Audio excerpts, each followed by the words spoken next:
No, I look good. That's the difference. Is that you were do wearing look good. You're wearing You're not gonna sneakers. throw that in my face. You got a t-shirt on. Like You look like a defendant. Look like you're trying to beat a drinking and driving charge.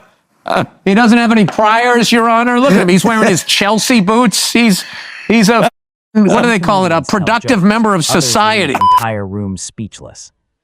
Ricky Gervais and Bill Burr don't care about being politically correct. They care about being brutally honest. Whether they're roasting celebrities, exposing hypocrisy, or humiliating their own friends, nobody is ever safe around them.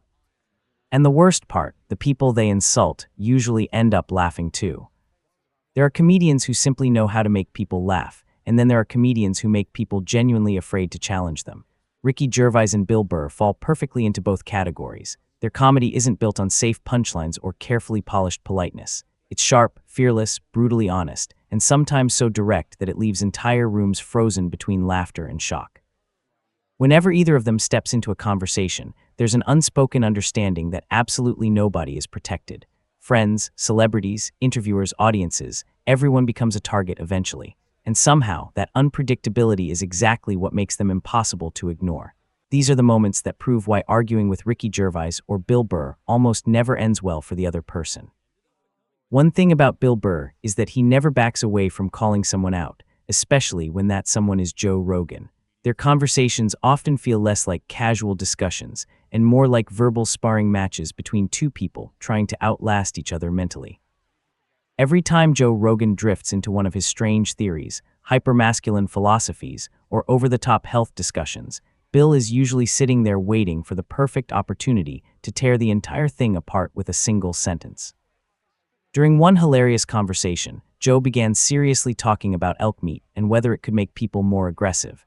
Rogan tried explaining it with complete confidence, as if he had unlocked some ancient warrior secret hidden inside animal protein. But before he could fully land his point, Bill instantly cut him off with perfect timing.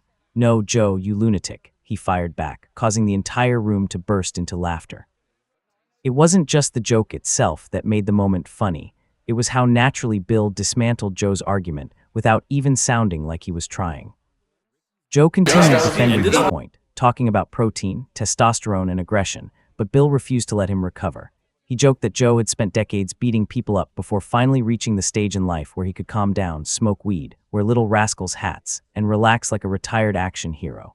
Burr painted the image so vividly that the conversation immediately stopped being serious and became comedy gold instead. That's Bill Burr's greatest strength. He can completely destroy an argument while somehow making the person he's roasting laugh along with everyone else. Then there's the infamous Academy Awards moment that stunned the entertainment industry and instantly became one of the most talked about events in modern Hollywood history. The second it happened, people everywhere started asking the same question: what would Ricky Gervais have done if he had been hosting the Oscars that night? The answer Ricky gave was exactly what the world expected from him: bold, ruthless, and completely unapologetic. While most celebrities tried to respond carefully in order to avoid backlash, Ricky leaned directly into the controversy without hesitation. He explained that he never would have joked about Jada Pinkett Smith's hair in the first place. Instead, he said he would have made a joke about her boyfriend. The audience immediately exploded with laughter, and within hours the quote had spread across social media, headlines, interviews, and entertainment pages all over the internet. But underneath the joke, Ricky made something very clear. To him, physically attacking a comedian on stage over a joke represented something far bigger than celebrity drama. He believed it crossed a line that should never be crossed, especially in comedy. Ricky has built his entire career around saying uncomfortable things, challenging sensitive topics, and refusing to censor himself for public approval. So when he spoke about the incident, there was no carefully managed Hollywood response, just raw honesty delivered in the most brutally funny way possible. Bill Burr, meanwhile, has an entirely different kind of comedic weapon. His specialty is taking completely ordinary observations and turning them into devastatingly funny attacks that people remember for years. During one interview, Burr looked at a man's outfit and somehow transformed a simple fashion choice into one of the funniest roasting sessions imaginable. He pointed out that the guy wasn't even trying to be funny, yet everything about him was unintentionally hilarious. Bill started dissecting the outfit piece by piece: the shirt, the pants, the strange little slippers, The audience was already struggling to breathe from laughing. Then he pushed it even further by comparing the man to someone about to sing Splish Splash, I Was Taking a Bath, in the middle of a 1950s musical performance. What made the moment unforgettable wasn't just the insult itself. It was the detail, the confidence, and the way Burr painted such a ridiculous mental image that everyone could instantly see it in their heads. Bill Burr doesn't just roast people, he creates entire comedic scenes around them. He takes one small detail and stretches it into something so exaggerated and vivid that it becomes impossible not to laugh, even for the person being mocked. That's the real reason comedians like Ricky Gervais and Bill Burr stand in a category of their own. They don't rely on safe comedy, scripted politeness, or fake Hollywood charm. Their humor works because it feels real, unpredictable, and completely fearless. Whether they're dismantling absurd arguments, mocking celebrity culture, or humiliating someone over a pair of slippers, they say the things most people only think about in silence. And once they start talking, there's usually no coming back from it. If Ricky Gervais has one celebrity target, he simply cannot resist. It's Mel Gibson. Over the years, Mel's controversies, public scandals, and infamous interviews have become a goldmine for Ricky's style of comedy, and the funniest part is that Ricky has never shown even the slightest hesitation about going after him. Most celebrities carefully dance around uncomfortable subjects in Hollywood, terrified of offending someone powerful. Ricky does the exact opposite. The more uncomfortable the topic becomes, the harder he leans into it. At one awards show, Ricky casually mentioned that he enjoyed drinking as much as the next man, unless the next man is Mel Gibson.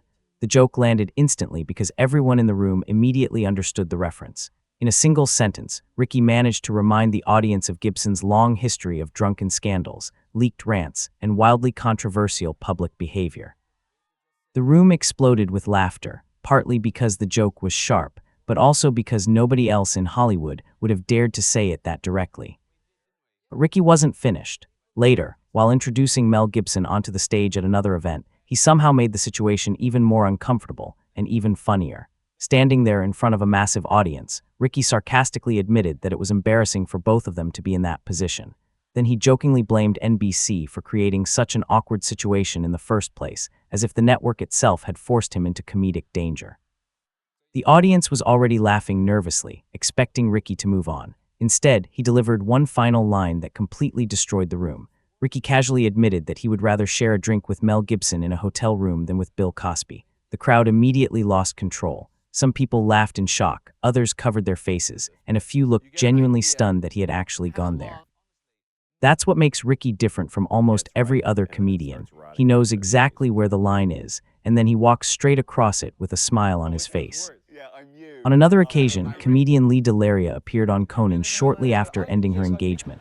At first, the conversation carried the usual slightly serious late-night tone. Conan carefully brought up the breakup, and the audience reacted sympathetically, expecting a thoughtful or emotional discussion about relationships. But the second Lee took a playful shot at Bill Burr, the entire atmosphere shifted instantly. Bill saw the opening immediately and attacked it with perfect comedic timing. As Lee adjusted her microphone and tried to continue speaking, Burr sarcastically interrupted by pretending to be shocked that her relationship had failed. The audience erupted almost instantly because the joke was so sudden, blunt, and unexpected. Most people would have tried to comfort her or politely move past the subject. Bill did the opposite. He turned the heartbreak into the funniest moment of the interview. That's one of Burr's greatest strengths as a comedian. He has an almost supernatural ability to say the exact thing everyone else is too nervous to say out loud. He thrives in uncomfortable moments, and instead of trying to reduce the tension, he stretches it even further until the awkwardness itself becomes hilarious.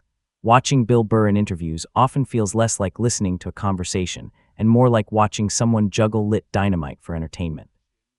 When investigative journalist Ronan Farrow began exposing some of Hollywood's most powerful and untouchable figures, the entire entertainment industry went into panic mode.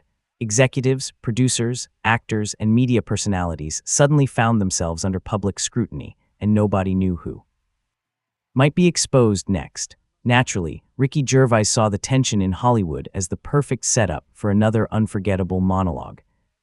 Hosting a room filled with nervous celebrities and powerful executives, Ricky openly mocked the fear hanging in the air. He pointed out that despite everyone coming from different backgrounds, political beliefs, and careers, they all shared one thing in common. They were terrified of Ronan Farrow. The joke hit because it carried just enough truth to make people deeply uncomfortable. But then Ricky escalated things even further.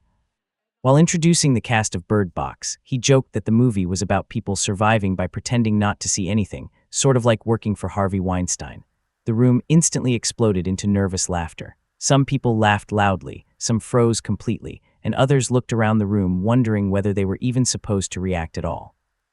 That moment perfectly captured Ricky Gervais' style of comedy. He doesn't just tell jokes for cheap laughs. He forces entire rooms to confront subjects they desperately want to avoid, and somehow he does it while making audiences laugh harder than they expected.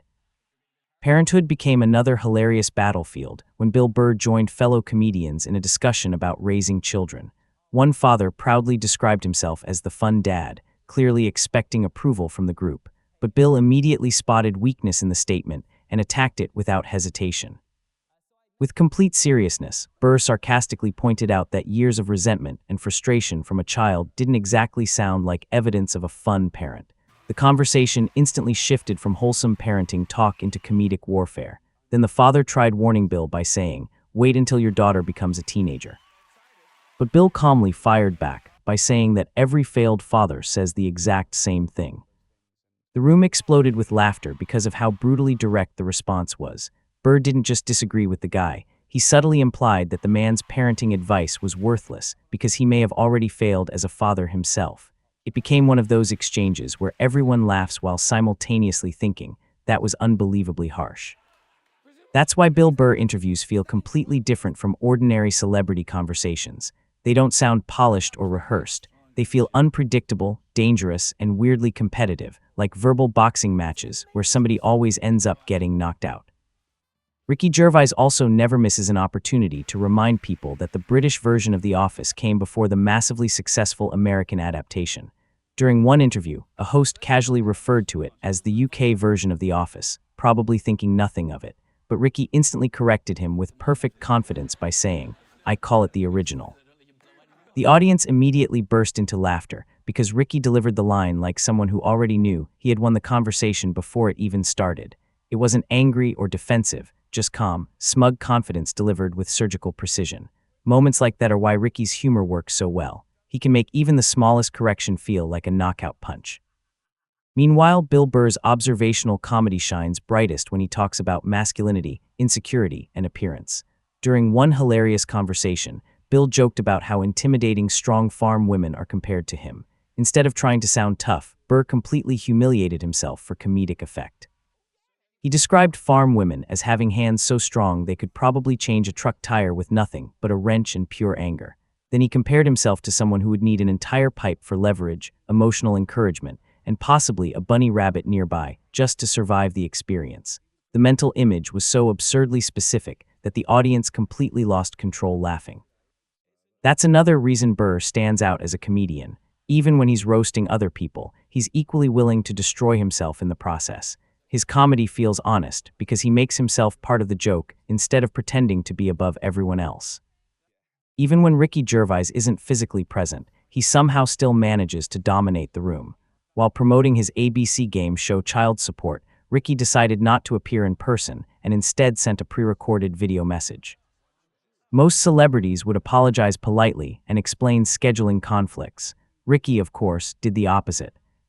The video began with Ricky casually admitting that he simply couldn't be bothered to show up. No fake excuse, no dramatic apology, just complete honesty delivered with effortless confidence. Somehow, the fact that he openly admitted he didn't care enough to attend became funnier than any promotional speech could have been. Then there's Piers Morgan, someone Ricky Gervais clearly enjoys arguing with whenever the opportunity appears. During one discussion about America's controversial gun laws, Piers brought up a story involving blind people being allowed to legally own firearms.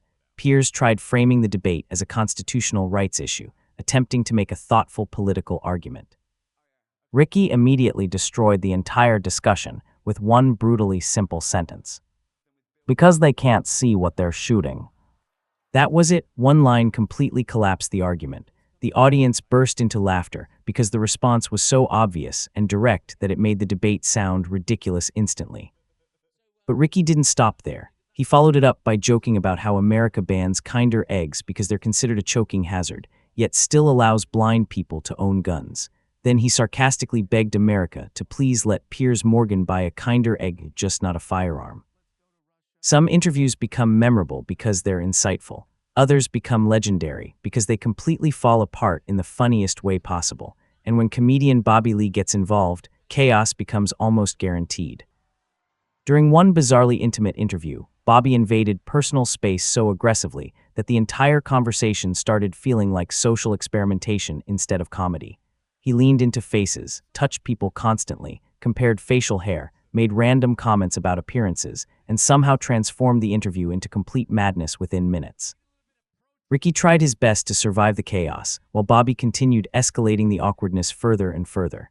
At one point, the interaction became so strange that even the host looked genuinely confused about whether he was witnessing comedy genius or a complete psychological breakdown happening live on camera. And somehow, that ridiculous unpredictability is exactly what made the entire thing unforgettable. Eventually, the conversation circled back to the infamous Academy Awards moment, but this time it was Bill Burr offering his own brutally honest take on the situation.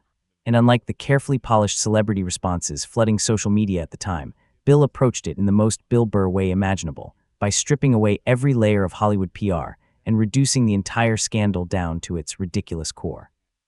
When news spread that Will Smith had traveled to India after the incident, supposedly seeking healing, reflection, and spiritual recovery, Bill immediately saw the comedy in it. He mocked the dramatic image of Will standing in front of the Taj Mahal as if he had gone on some deep personal journey to rediscover peace and enlightenment. Burr sarcastically joked that apparently it took flying halfway across the world and staring at one of the most beautiful landmarks on Earth for Will Smith to finally realize that maybe, just maybe, you're not supposed to walk onto a stage during an awards show and slap a comedian in the face. The audience completely lost it because Bill's joke cut through all the overly serious public statements and emotional interviews surrounding the incident. While everyone else treated the controversy like some massive philosophical crisis, Burr reduced it to one painfully obvious truth. You simply don't hit people because you got offended by a joke. That's what makes Bill Burr so effective. He has an incredible ability to look at situations that celebrities desperately try to overcomplicate and expose how absurd they really are underneath all the dramatic language. Bill also once delivered one of his most savage celebrity jokes while talking about Justin Bieber and the rumors surrounding a possible paternity test years ago. Most comedians would have stopped at a simple joke about Bieber looking young or immature. Bill, of course, went much further. He joked that the only possible way Justin Bieber could have impregnated someone would be if he had borrowed one of Martha Stewart's old turkey basters. The mental image alone was so ridiculous and unexpected that the audience erupted immediately. It was outrageous, absurdly specific, and completely unnecessary, which is exactly why it worked so well. That's another reason Bill Burr's comedy stands out. He doesn't just tell insults. He builds bizarre visual scenarios around them that become impossible to forget. Even when the joke is completely insane, the confidence and detail in his delivery somehow make it feel believable for a split second before the audience realizes how ridiculous it actually is. Another thing Bill Burr absolutely cannot stand is fake behavior, especially when celebrities suddenly pretend to become fighters the second cameras start rolling at combat sports events. During one conversation, Bill mocked the way actors and famous celebrities sit ringside at UFC fights or boxing matches and instantly start acting tough whenever a big punch lands. According to Bill, the reactions are always painfully exaggerated. The second the camera cuts to them, they suddenly start making aggressive faces, shadowboxing in the air, or flexing like they've personally survived a war. Burr hilariously pointed out how ridiculous it looks because these people are sitting comfortably outside the cage, protected by security, expensive seats, and VIP treatment, while actual trained fighters are risking their lives a few feet away.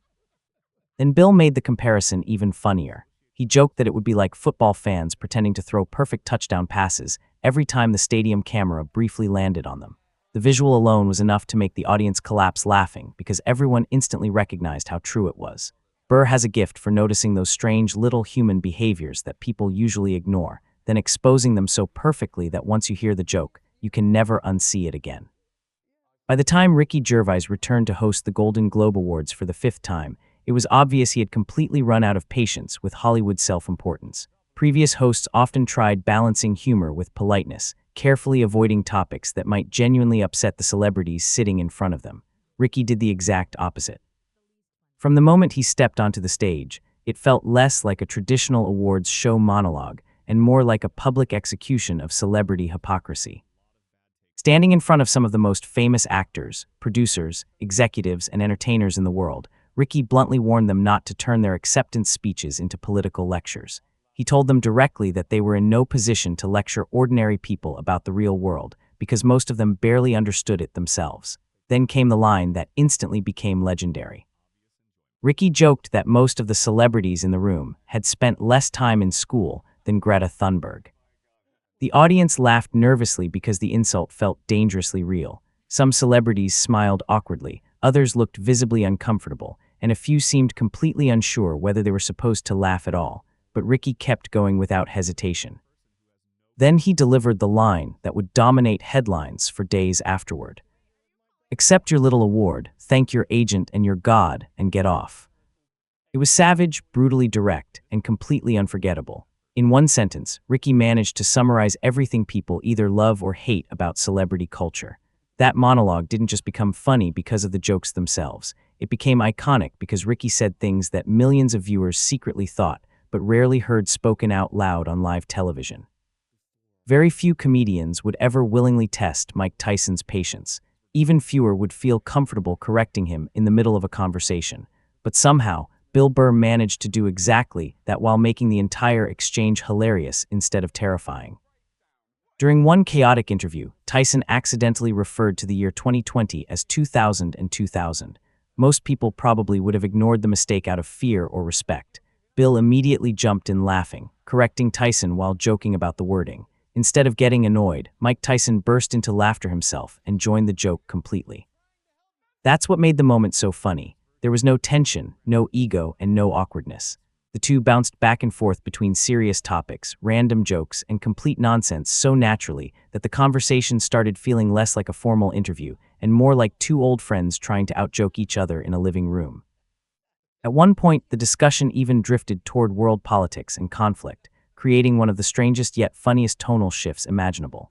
Tyson jokingly asked Bill for his hard-nosed solution to major global problems, and Bill responded with the same sarcastic honesty he brings to everything else. The unpredictability of the exchange made it impossible to look away because nobody, including the audience, had any idea where the conversation was going next. Finally, there's Bill Burr's friendship with Kevin Hart, which somehow survives despite the fact that the two spend most of their time publicly insulting each other. Their friendship feels less like ordinary friendship and more like a non-stop roasting competition that neither person is willing to lose. When Kevin introduced Bill during one appearance, he warmly described him as a longtime friend and real brother, clearly trying to create a sincere moment. Bill instantly destroyed the sentiment by accusing Kevin of only pretending to be his friend early in his career because he needed stage time at comedy clubs. According to Bill, the second Kevin found success and booked major projects, he basically disappeared. The audience erupted because of how quickly Bill turned a heartfelt introduction into an attack.